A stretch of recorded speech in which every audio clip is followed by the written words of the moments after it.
Hello friends, subscribe करें हमारे channel को और बेल आइकन को भी दबाएं ताकि सारी लेटेस्ट अपडेट और वीडियो आप तक पहुंचे सबसे पहले।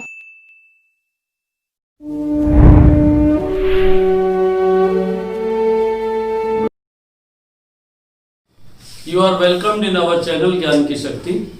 आज हम इंटरमीडिएट यूपी बोर्ड में 12वीं क्लास में इंग्लिश सब्जेक्ट में प्रोज पोएट्री के साथ शॉर्ट स्टोरीज भी दी हुई हैं और सिलेबस में 4 स्टोरी हैं। इन 4 स्टोरीज में से एग्जामिनेशन में कोई 3 क्वेश्चंस आएंगे, शॉर्ट आंसर टाइप क्वेश्चंस। उन 3 में से कोई 2 करने होंगे और प्रत्येक क्वेश्चन 4 नंबर का होगा, अर्थात इन 4 स्टोरीज में से 8 नंबर का मैटर आएगा। 2 short answer type question. Story यदि हमें याद होती है, थोड़ा सा स्टोरी के बारे में मैं यहां पर डिस्कस कर रहा हूं। ये हर कहानी जो भी मैं पढ़ाऊंगा, चारों कहानियों को, उसमें पार्ट 1 में स्टोरी डिस्कस करूंगा और उसके पार्ट 2 में केवल 3 या 4 शॉर्ट आंसर टाइप क्वेश्चंस होंगे जो इंपॉर्टेंट होंगे, वही तैयार करने हैं। यानी एक स्टोरी पर मेरी 2 वीडियो मिलेगी, उन दोनों को पढ़ना होगा। तो यहां पर देखिए, इस स्टोरी का नाम, जो पहली स्टोरी है, ये है द गोल्ड वॉच, सोने की घड़ी। ये टाइटल है इस कहानी का और इसका जो मेन कैरेक्टर है, जो हीरो है, वो है शंकु। अर्थात गोल्ड वॉच, सोने की घड़ी किसकी थी और सोने की घड़ी का इसमें क्या रोल है, ये क्या कहानी है। ये पूरी कहानी जो कि शंकु के बारे में है। शंकु was a very poor man. शंकु एक बहुत गरीब आदमी था। Who lived in A village, जो एक गांव में रहता था। He worked in A factory, जो एक लोकल फैक्ट्री में काम करता था। And he got a very little salary, उसे बहुत ही कम तनख्वाह मिलती थी। And he had to support a large family, उसे बहुत बड़े परिवार का गुजारा करना पड़ता था। उसके परिवार में उसकी वाइफ थी, शंकु खुद था और उसके 2 बच्चे थे। उसे बहुत कम सैलरी मिलती थी। इस बार उसे जो सैलरी मिलने जा रही थी, 3 दिन बाद 13 दिन के लिए 13 रुपीज मिलने जा रहे थे, जबकि ऑलरेडी उसके पास 22 रुपए 13 पैसे का कर्जा था। इसके अलावा 3 रुपए उसने अपनी पत्नी से उधार लिए थे, जो कि उसकी पत्नी ने एक एक पाई बचाकर अपने छोटे बेटे के लिए कमरबंद अर्थात एक तगड़ी बनवाने के लिए रखे थे। उसका पूरा शरीर फोड़े फुंसियों से भरा हुआ था, अर्थात उसे ऑइंटमेंट लाने के लिए भी, ऑइंटमेंट मरहम को कहते हैं, मरहम लाने के लिए भी उनके पास घर में पैसा नहीं था। वो बहुत दुखी था। शंकु वाज वेरी सैड। उसे कई सारे कर्ज चुकाने थे। उसे परचून वाले के पैसे देने थे, भंडार वाले के। एंड ही हैड टू पे the rent of the house, घर का किराया देना था। ही हैड टू पे the bill of the T, चाय का बिल देना था। इसके अलावा उसने मछली वाली औरत का भी 1 रुपया देना था, क्योंकि उससे मछलियां उन्होंने खरीदी थी।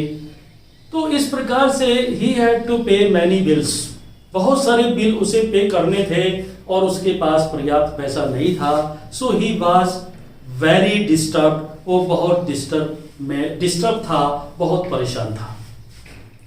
There was struggle in his mind, उसके माइंड में एक स्ट्रगल था, एक संघर्ष था कि what should he do now, अब वो क्या करे। एक दिन उसकी वाइफ ने उसे कहा कि घर में बच्चे को देने के लिए आज दूध भी नहीं है, इसलिए आज बच्चे के लिए ऑइंटमेंट अर्थात मरहम, 2 पके हुए केले और सम मिल्क, कुछ दूध लाना मत भूलना। कई बार वो उसे पर्ची बनाकर उस पर लिख कर देती थी। शाम के समय वो दोबारा फिर दुखी सा घर पर वापस लौट आता था। कई बार घर में बनाने के लिए, बच्चों को देने के लिए कुछ भी नहीं होता था। So he was very sad, वो बड़ा दुखी था। आज जैसे ही वो शाम को लौटकर घर वापस आया, उसकी पत्नी ने उसके साथ काफी क्वेरल किया, बहुत झगड़ा किया कि आज वो मछली वाली औरत दोबारा आई थी और उसने बहुत इंसल्ट की, हमें उसका 1 रुपया अवश्य देना चाहिए। तो वो और अधिक डिस्टर्ब हो गया।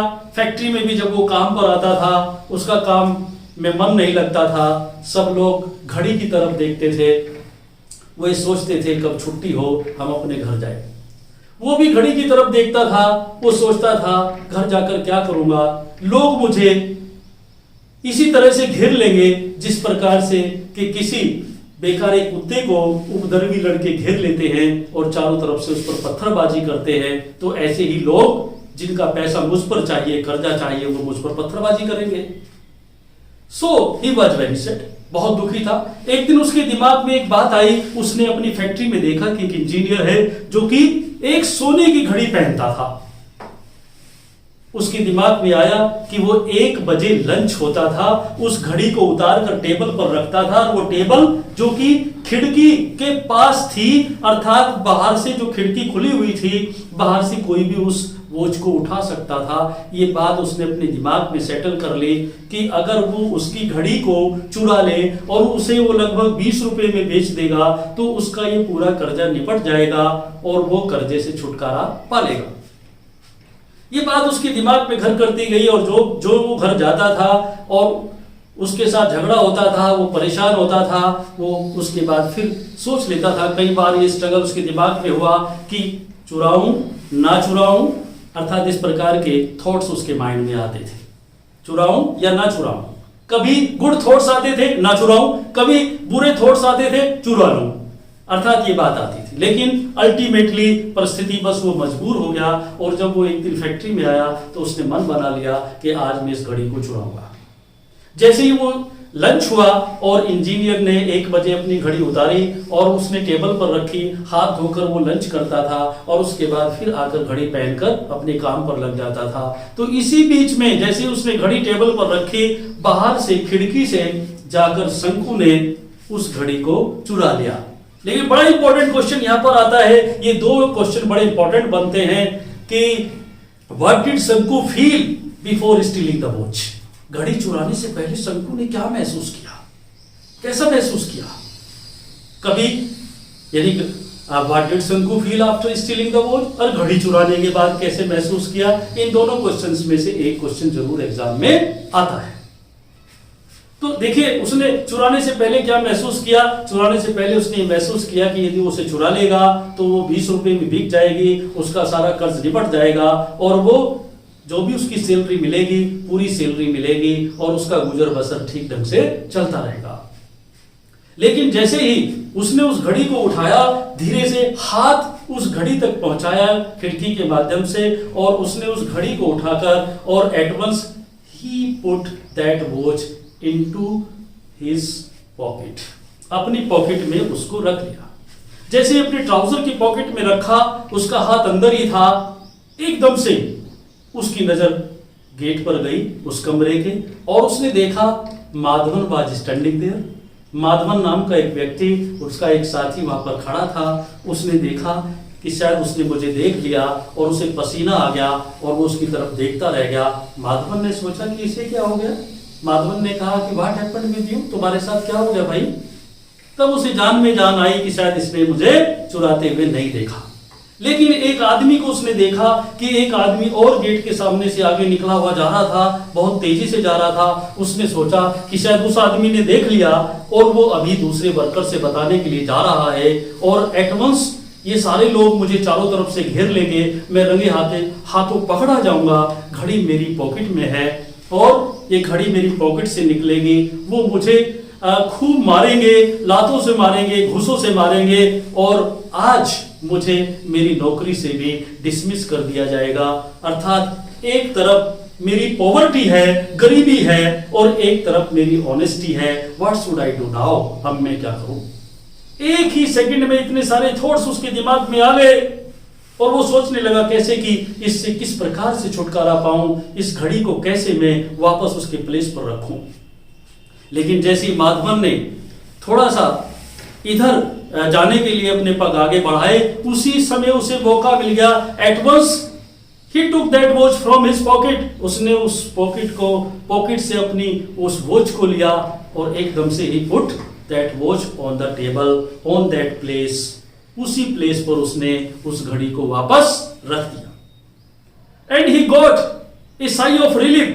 और उसने एक राहत की सांस ली और उसने ये डिसाइड कर लिया that he will face his poverty, कि वो अपनी पॉवर्टी को फेस करेगा, वो सामना करेगा, मेहनत करेगा, लेकिन अपनी ऑनेस्टी को बरकरार रखेगा, वो चोरी नहीं करेगा. तो there was struggle in his mind between poverty and honesty. गरीबी और ईमानदारी के बीच में उसके माइंड में जो संघर्ष चला था, अल्टीमेटली किसकी जीत हुई? ऑनेस्टी की जीत हुई. वो सोचता है कि ऑनेस्टी बरकरार रहनी चाहिए, भले ही पॉवर्टी हो, धीरे धीरे मैं सबका कर्जा चुका दूंगा. और यही कहानी हमें एक शिक्षा देती है कि हमें हमेशा अपनी ऑनेस्टी से ही काम करना चाहिए.